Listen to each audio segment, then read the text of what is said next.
हमने शहर को दी एक नई पहचान, हम हैं सिंघानिया बिल्डकॉन।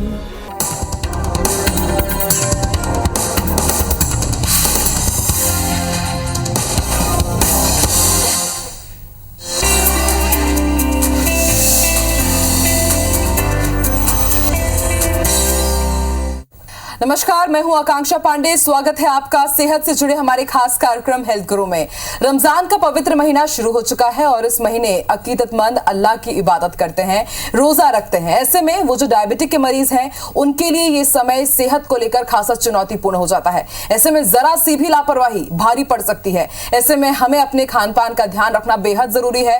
अगर आप सेहतमंद रहेंगे तो ज्यादा से ज्यादा इबादत में वक्त भी बिता सकेंगे। रोजेदार खान पान में विशेष सावधानी बरतें। ज्यादातर लोगों को इन दिनों ब्लड प्रेशर और हृदय संबंधी शिकायत भी होती है। आज हम अपने इस खास कार्यक्रम में चर्चा करेंगे कि कैसे रोजेदार अपनी सेहत का ध्यान रखें। तो आइए जल्दी से शुरू करते हैं हमारा खास कार्यक्रम हेल्थ गुरु।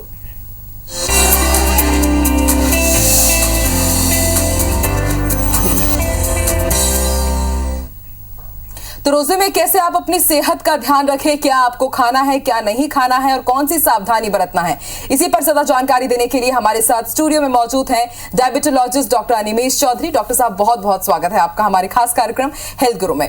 सर, रोजे का पवित्र महीना चल रहा है रमजान का, और इस दौरान देखा जाता है कि काफी ये टफ रहता है ये पूरा मंथ।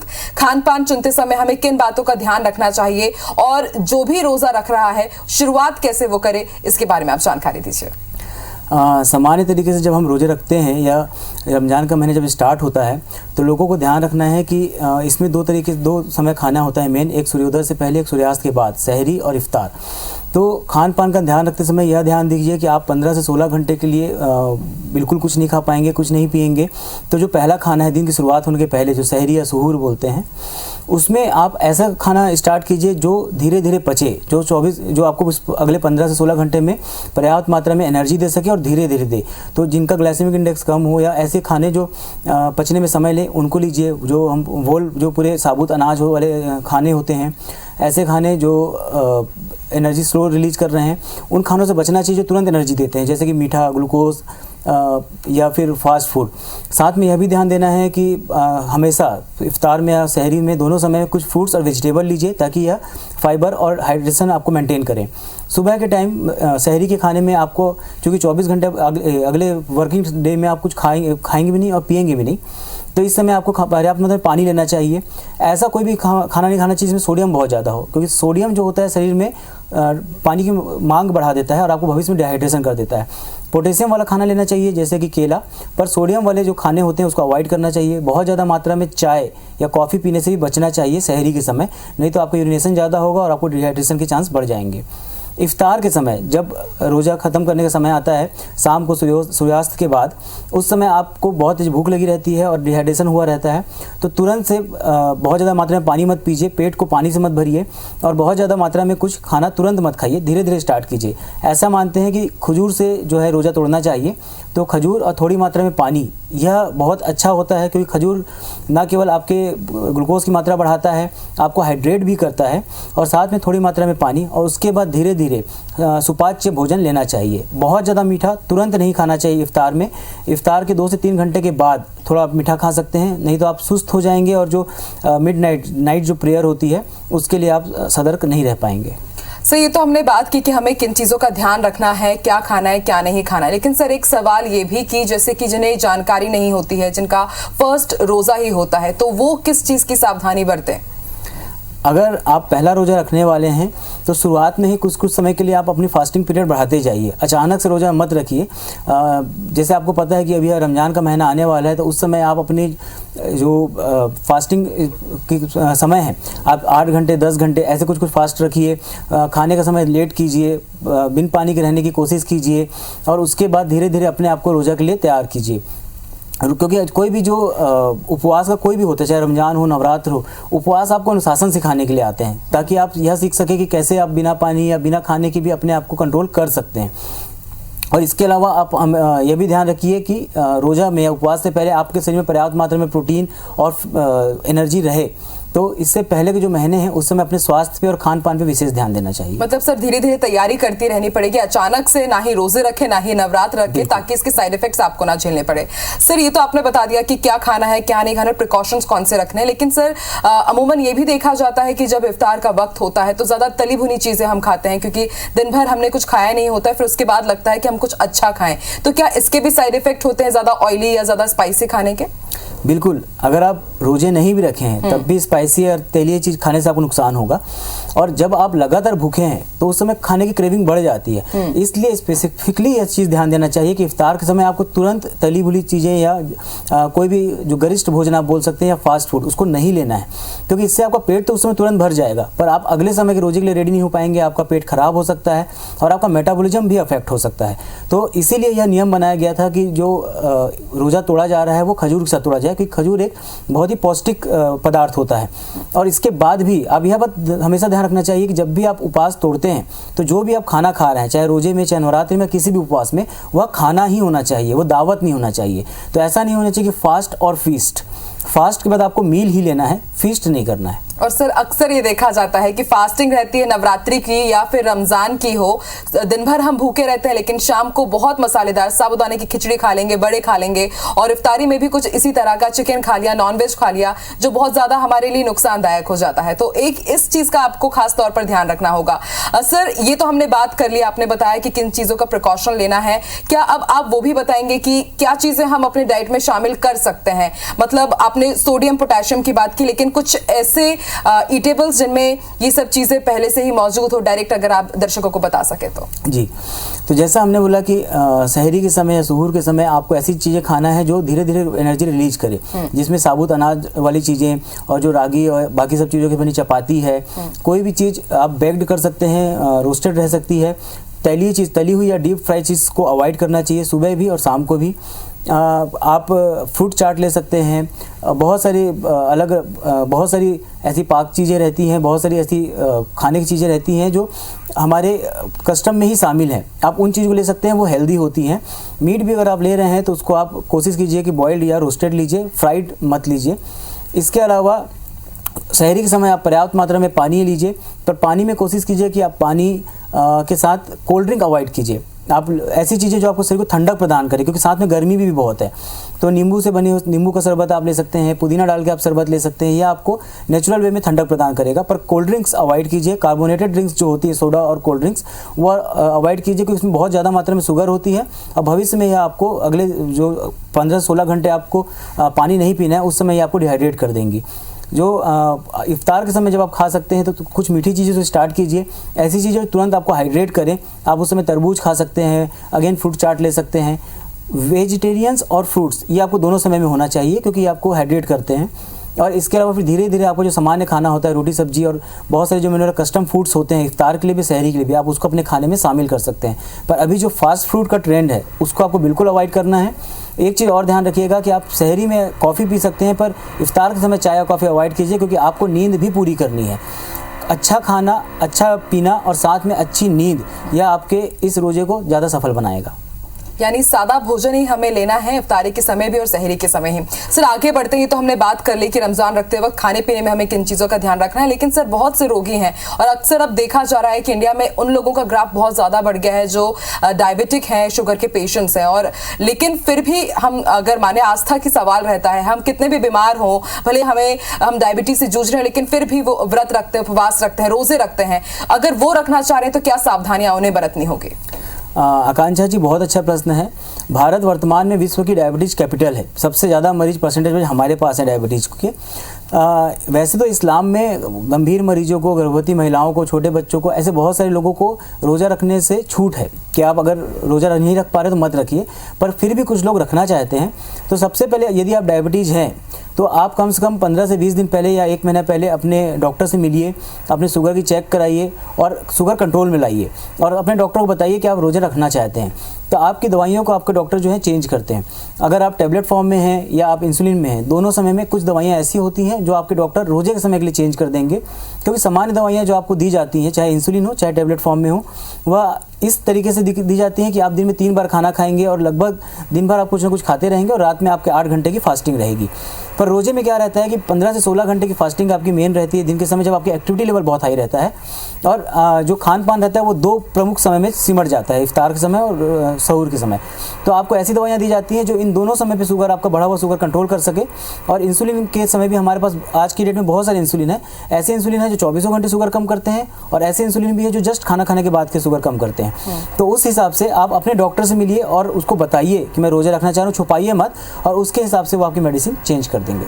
तो बिल्कुल इन छोटी छोटी बातों का आपको ध्यान रखना है। अगर इन बातों का आप ध्यान रखेंगे तो आप बेहद आरामदायक तरीके से रोजे रख सकते हैं और कोई सा भी उपवास आप रख सकते हैं। हेल्थ गुरु में आज हम एक बेहद खास टॉपिक पर बात कर रहे हैं कि अगर आप रमजान के दौरान रोजे रख रहे हैं तो आपको किन बातों का ध्यान रखना चाहिए और ये किस तरह से हमारे हेल्थ को इफेक्ट करता है, और ये हेल्थ को इफेक्ट ना करे उसके लिए हमें कौन से एहतियात बरतने चाहिए। डॉक्टर अनिमेष लगातार हमारे साथ स्टूडियो में मौजूद है। डॉक्टर अनिमेष, ब्रेक में जाने से पहले हमने शुगर के बारे में बात की, इंसुलिन के बारे में बात की, लेकिन कोई दूसरी भी बीमारियां हैं जो काफी हमें इफेक्ट करती हैं। थायराइड हो गई, हाई ब्लड प्रेशर हो गया। तो अगर कोई रमजान में रोजे रखना चाह रहा है और वो पहले से ही थायराइड से ग्रसित है तो फिर किन सावधानियों को उनको बरतना होगा?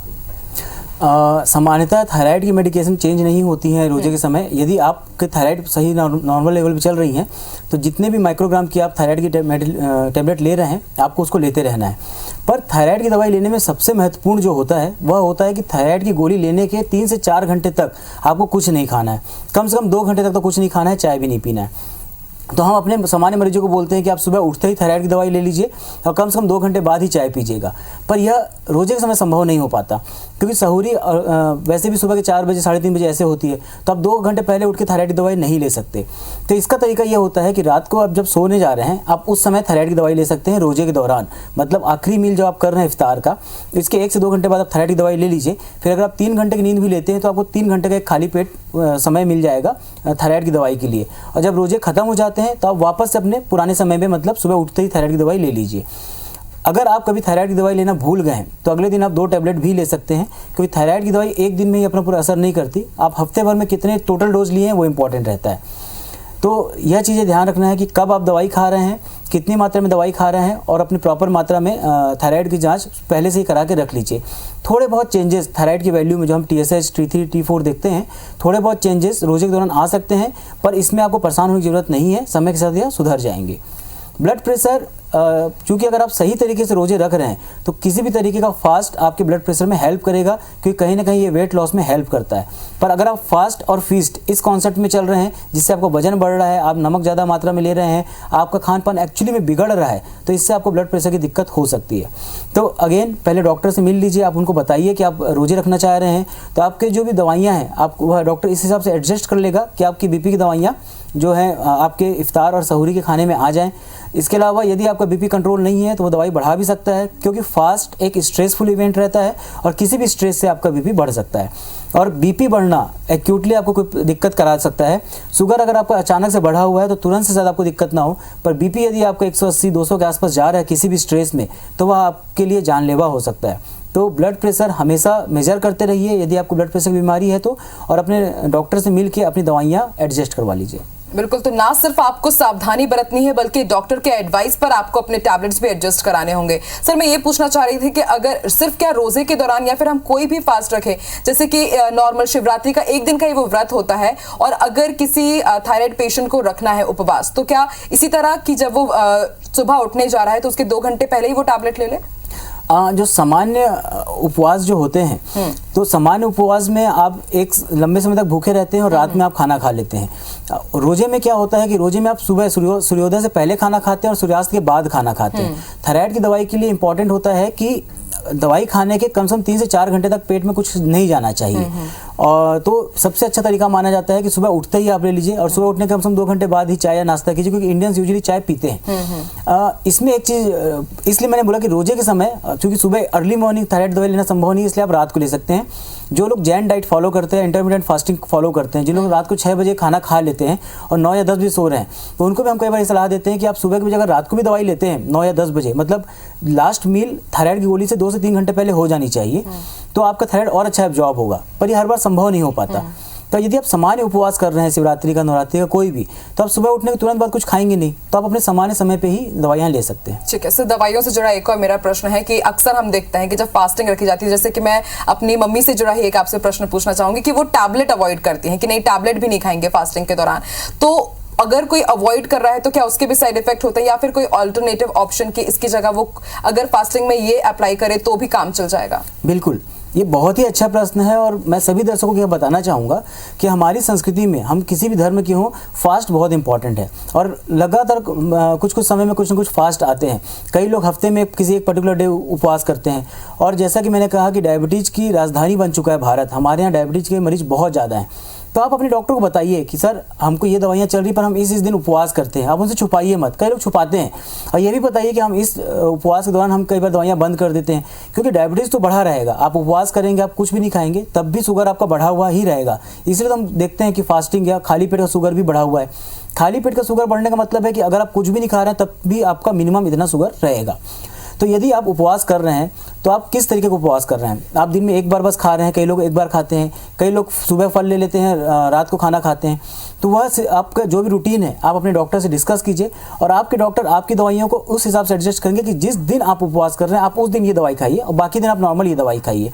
इससे आपका डायबिटीज एक हद तक कंट्रोल रहेगा। तो बिल्कुल सर, मुझे लगता है कि ये बहुत इंपॉर्टेंट इन्फॉर्मेशन होगी जितने भी दर्शक इस वक्त हमारा ये खास प्रोग्राम देख रहे होंगे। सर, गर्मी का मौसम चल रहा है और अक्सर रमजान गर्मी के मौसम में आते हैं, नवरात्रि भी इसी मौसम में आते हैं, तो गर्मी के मौसम में अगर हम बहुत ज्यादा भूखे प्यासे रह जाते हैं तो क्या कुछ और बीमारियां भी हमें ग्रसित कर सकती हैं? गर्मी वैसे भी अपने साथ बहुत सी बीमारियां लेके आता है। सबसे कॉमन बीमारी डिहाइड्रेशन, शरीर में पानी का कमी होना, क्योंकि अभी आप देख रहे हैं लगातार गर्मी बढ़ती जा रही है, हर साल एक नया रिकॉर्ड टूटता है। और ड्राई हीट बढ़ रही है पॉल्यूशन के कारण, जैसे जैसे वातावरण में धूल की मात्रा बढ़ती जा रही है, ड्राई हीट बहुत बढ़ रही है जो आपको और तेज़ी से लू लगवाती है। दूसरा होता है कि अब पीने के पानी के स्रोत वैसे भी प्रदूषित हो चुके हैं और गर्मी में जब पानी सूखने लग जाता है तो गंदा पानी ज़्यादा आता है, तो ऐसे में आपको टाइफाइड, पीलिया यह बीमारियां बहुत कॉमन होती है। फूड पॉइजनिंग बहुत कॉमन होता है। लोगों को गर्मी का स्किन की प्रॉब्लम्स होती हैं, रेस्पिरेटरी प्रॉब्लम्स होती हैं, अस्थमा के केसेस भी गर्मी में आजकल बढ़ने लग गए हैं, क्योंकि अगेन पॉल्यूशन के कारण। तो इसमें आपको यह ध्यान रखना है, खासकर अगर आप कोई उपवास रख रहे हैं तो मैंने पहले भी जोर दिया, इस बार भी जोर दे रहा हूँ कि हाइड्रेशन मेंटेन कीजिए। उपवास जिस दिन रखना चाह रहे हैं या रोजा रखना चाह रहे हैं तो सहरी के समय पर्याप्त मात्रा में पानी पीजिए और उसके बाद इफ्तार के बाद धीरे धीरे पानी पीजिए, एक साथ पानी पी के पेट मत भरिए। नवरात्रि या किसी और उपवास में भी आप पहले दिन पर्याप्त मात्रा में पानी पीजिए और उपवास जब तोड़ रहे हैं, मतलब गर्मी के मौसम में आप जितनी भी फास्टिंग कर रहे हैं उसमें डिहाइड्रेट रहना आपका बहुत ज्यादा इंपॉर्टेंट हो जाता है। जी, डिहाइड्रेट नहीं रहना चाहिए, आपको अपने आप को हाइड्रेट करना चाहिए और स्पेसिफिकली सोडियम युक्त खाने को अवॉइड करना चाहिए, क्योंकि इससे आपकी प्यास बढ़ती है। और कोई भी कैफीन युक्त खाना, कैफीन युक्त पेय पदार्थ जैसे कि चाय या कॉफी, उसको अवॉइड करना चाहिए, क्योंकि इससे आपका यूरिन बढ़ता है और आपको डिहाइड्रेशन बढ़ता है। ठीक है सर, अब आपसे ये जानना चाहेंगे कि फास्टिंग का जैसा भी रमजान चल ही रहे हैं, तो उपवास के दौरान सबसे ज्यादा किन चीजों का ध्यान रखा जाए और स्वास्थ्य पर ये कितना असर डालते हैं उपवास? क्योंकि अब एक ट्रेंड भी देखा जा रहा है सर कि ज्यादा देर तक इंटरमीडिएट फास्टिंग का, जैसा कि आपने उल्लेख किया, तो फास्टिंग को लोग यही समझते हैं कि जितनी फास्टिंग उतना वजन कम होगा, तो ये कितना इफेक्ट करता है और क्या इंपॉर्टेंट टिप्स आप देना चाहेंगे इससे जुड़ा हो? जी, इंटरमीडिएट फास्टिंग वजन कम करने का भी एक अच्छा साधन है और वजन कम करने के लिए हमेशा मैं बोलता हूँ कि डाइट 80% होती है और एक्सरसाइज 20% होती है। एक्सरसाइज आपकी मसल टोन करती है, आपकी स्टेमिना बढ़ाती है, बहुत ज़रूरी है आपकी लाइफ के लिए, एक्सरसाइज बहुत ज़रूरी है। पर वजन कम करने के लिए सबसे ज़्यादा ज़रूरी होता है डाइट। इसमें आपको यह समझना है कि आपका जो स्टमक, आमाशय जो था, खाने की थैली जिसको हम सामान्य भाषा में बोलते हैं, वह जैसे आप हमारे प्रोग्रेस के समय, इवोल्यूशन समय जो थी, आज भी उतनी ही है। पहले हम लगातार सुबह से शाम तक काम करते थे, फिजिकल वर्क बहुत ज़्यादा करते थे, खाने पीने का कभी मिलता था कभी नहीं मिल पाता था, जैसे जानवरों को अभी भी होता है। तो हमारी खाने की थैली खाने को स्टोर करने के लिए बनी थी, पर अब जब खाना प्रचुर मात्रा में उपलब्ध है और हमारी फिजिकल एक्टिविटी बहुत कम हो चुकी है, तो आपको पेट भर के खाना खाना नहीं चाहिए कभी भी। आप उतना ही खाइए जितना आप खर्च कर सकें। तो उपवास एक्चुअली में आपके लिए इस हिसाब से फायदेमंद है कि वह आपको यह अनुशासन सिखाता है कि आप भूखे रहना सीखिए। कई बार लोग बोलते हैं कि पेट भर के नहीं खा पा रहा है, आपको जरूरत ही नहीं है। अगर आप जितना भी आप खा रहे हैं मैक्सिमम लोग, उसका अगर आप सिर्फ 25 से 30% खाना खाएंगे तब भी आप कमज़ोर नहीं पड़ेंगे। जितना खर्च कर रहे हैं उतना खाना है। खाने में यह बात ध्यान रखना है कि हरित क्रांति आने के बाद हमारे खाने में कार्बोहाइड्रेट का कंटेंट बढ़ गया, क्योंकि वह एक जैसा भोजन उगाया जाने लग गया ताकि लोगों को खाना पहुंचे। पर इस चक्कर में वह चीज़ें जो फाइबर युक्त थी, जो धीरे धीरे पचती थी, उन चीज़ों का उत्पादन कम हो गया, कई कारणों से कम हो गया। तो इससे प्रॉब्लम क्या हुई कि जैसे जैसे कार्बोहाइड्रेट का खाना बढ़ता गया, खाने में टेस्ट आता गया, लोग ज़्यादा मात्रा में खाने लग गए, प्रोडक्टिविटी, उससे मोटापा बढ़ने लग गया और डायबिटीज़ बढ़ने लग गया। यह भी एक प्रमुख कारण था भारत में डायबिटीज़ बढ़ने का। तो आप वापस देखिए, अपने खाने में फाइबर युक्त भोजन को शामिल कीजिए। अपने खाने में आप यह ध्यान दीजिए कि रागी, गेहूं के अलावा बाकी भी जो अन्न थे उनको आप मिक्स आटा बना सकते हैं, उनको शामिल कीजिए। और फलों को बढ़ाइए खाने में, ताज़े फल, ताज़े वेजिटेबल्स। और यह भी ध्यान दीजिएगा कि लोकल जो फल होते हैं उनको हमेशा खाना चाहिए, उनको ज़्यादा प्रमुखता देनी चाहिए, क्योंकि वह जो होते हैं न्यूट्रिशन से ज़्यादा भरपूर रहते हैं। बिल्कुल सर, समझा सकता है कि सादा भोजन हो, अच्छा भोजन हो, उससे के साथ ही हमारा सादा जीवन भी हो जाएगा और एक अच्छी हेल्दी लाइफ हम जी सकते हैं। बहुत बहुत शुक्रिया डॉक्टर अनिमेष हमारे साथ जुड़ने के लिए और इतनी महत्वपूर्ण जानकारी शेयर करने के लिए कि फास्टिंग तो आप रखिए जरूर, लेकिन उसके साथ ही उसके बाद आप भोजन क्या करते हैं ये बहुत ज्यादा इंपॉर्टेंट सकता है। और पानी भरपूर मात्रा में पिए आप मौसम के दौरान ज्यादा। बहुत बहुत शुक्रिया सर हमारे साथ जुड़ने के लिए। और इसी के साथ हमारे खास कार्यक्रम हेल्थ गुरु में फिलहाल इतना ही। देश और दुनिया की तमाम खबरों के लिए आप देखते रहिए IBC 24। नमस्कार।